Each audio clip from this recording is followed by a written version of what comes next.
Olá pessoal, tudo bem com vocês? Eu espero que sim. Então vamos dar início a mais uma aula nossa. Essa é uma aula que ela é diretamente conectada com a aula da semana anterior, ela é uma continuidade. Se na aula anterior então nós focamos em alguns testes simples, rápidos e fáceis de serem aplicados para corridas no geral, não só corridas de rua, mas até mesmo para algumas provas de atletismo. E nós entendemos naquele momento que esses testes são para diferentes públicos, diferentes idades, diferentes níveis de treinamento e diferentes objetivos. Eram basicamente essas três grandes diferenças entre os testes selecionados. Hoje eu gostaria de trazer um passo a passo do ato de coleta de resultado desses testes, não de todos, de alguns testes, tá bom? Que eu gostaria inclusive de quem tiver interesse de botá-los em prática em algum momento, para ver se consegue obter algum resultado com os cálculos e não só isso, mas também observar a questão referente às tabelas de base e às tabelas de referência para todos os resultados. Como eu falei na aula passada, não adianta ter o resultado de um teste e não saber o parâmetro daquilo, para que serve. Então fez um teste, encontrou o resultado e aí? O que fazer com esse resultado? Então a ideia da aula de hoje é isso. E por que a aula está sendo gravada e não dada hoje à noite? Porque a nossa aula ela tem duas partes, né?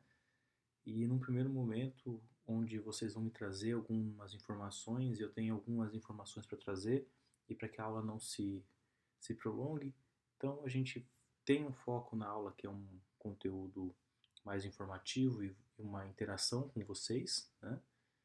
E aí depois disso tem o link do vídeo que vai estar aqui no YouTube para vocês poderem acessar. Tá? Então vamos dando continuidade aqui. A ideia hoje então é nós falarmos então da segunda parte dos testes físicos. De novo, a aula passada eu deixei de falar, né? Eu trouxe, mas não me aprofundei. Muitos dos resultados que nós encontramos em testes é o VA2, né? O VA2 máximo. E por que ele é importante ter esse resultado, né? Por que é importante saber o VO2? Porque o VO2, nada mais nada menos, é o máximo consumo de oxigênio que um organismo pode ser estimulado a extrair da atmosfera, transportando para os tecidos utilizando a produção do trabalho mecânico. Saber o VO2 máximo é muitas vezes saber uma capacidade ou um limite máximo que essa pessoa pode estar fazendo em alguns momentos, seja para treinamento ou em competição. Nós vamos falar mais dele ao restante dessa aula. Além dele, é importante sabermos também a frequência cardíaca. Precisamos saber o que seria a frequência cardíaca de repouso ou a frequência cardíaca básica normal, né? Porque quando a gente vai avaliar algumas frequências cardíacas, porque alguns dos testes solicitam isso, a gente precisa saber se ela já está fora do normal, se ela está muito abaixo ou muito acima de uma média normal. Quando a gente encontra uma frequência cardíaca entre 60 a 100 batimentos por minuto, isso está bem dentro do padrão, tá bom? Isso, né, pensando em repouso, uma pessoa sentada, descansando, né, essa é a frequência normal, que a partir dessa frequência nós teremos alguns resultados finais para os nossos testes. Então é importante saber esse dado. Né?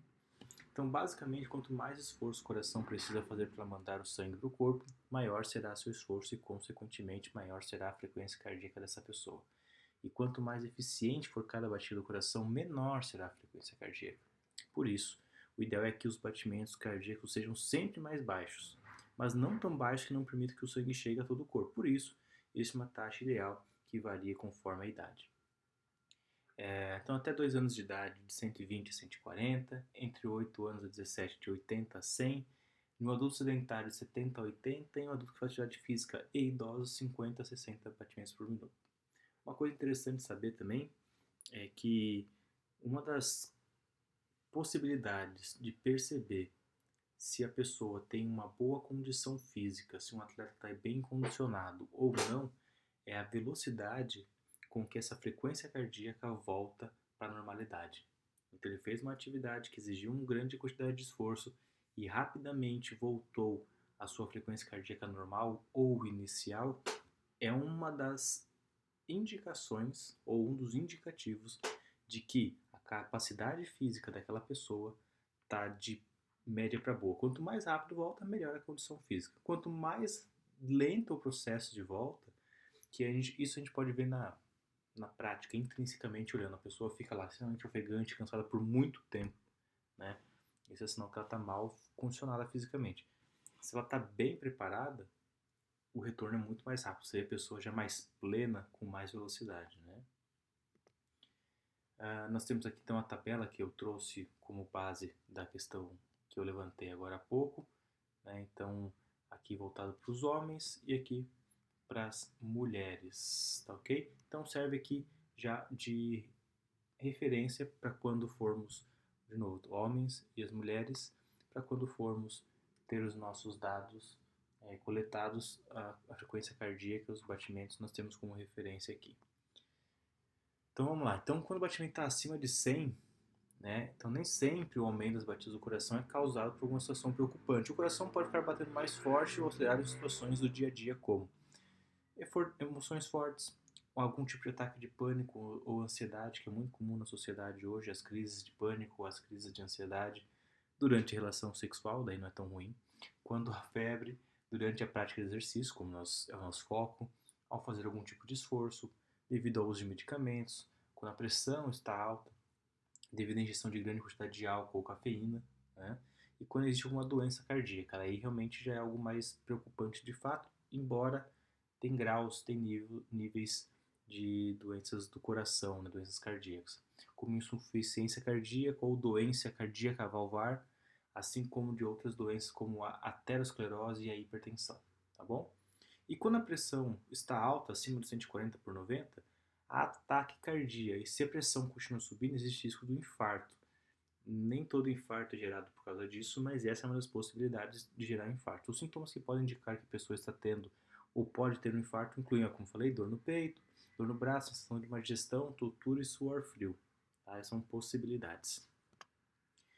E quando nós temos o batimento muito baixo, né, quando é inferior a 60 por minuto, pode ocorrer devido ao envelhecimento ou ser apenas um efeito colateral de certos medicamentos para o coração. Por exemplo, então nós temos lá a frequência cardíaca baixa também pode indicar problemas cardíacos como bloqueio cardíaco ou disfunção do nódulo sinusal, principalmente se for acompanhado de tonturas, cansaço ou falta de ar. Assim, se a pessoa estiver com um batimento cardíaco fraco, deve consultar um cardiologista para fazer exames ao coração e identificar a causa e iniciar o tratamento se necessário for. Então, como é que a gente normaliza uma frequência cardíaca? Então, se ela estiver muito alta e o indivíduo sentir o coração acelerado, o que dá para fazer, né, para normalizar as frequências cardíacas? Então, ficar em pé e agachar um pouco, apoiando as mãos nas pernas e tossir com força 5 vezes seguidas, respirar fundo e soltar o ar lentamente pela boca como se estivesse apagando suavemente uma vela e fazer uma contagem decrescente de 20 até 0 tentando se acalmar. Tá? São 3 de várias possibilidades que a gente consegue para tentar normalizar a frequência cardíaca. E para o treinamento? Qual é a frequência cardíaca máxima? Né? Então, a frequência cardíaca máxima varia conforme a idade e o tipo de atividade que a pessoa faz diariamente, mas pode ser verificada realizando os seguintes cálculos matemáticos. Esse aqui, então, pessoal, é um dos cálculos mais básicos para saber a frequência cardíaca máxima. Vamos lá, 220 menos a idade, pensando em homens, e 226 menos a idade para mulheres.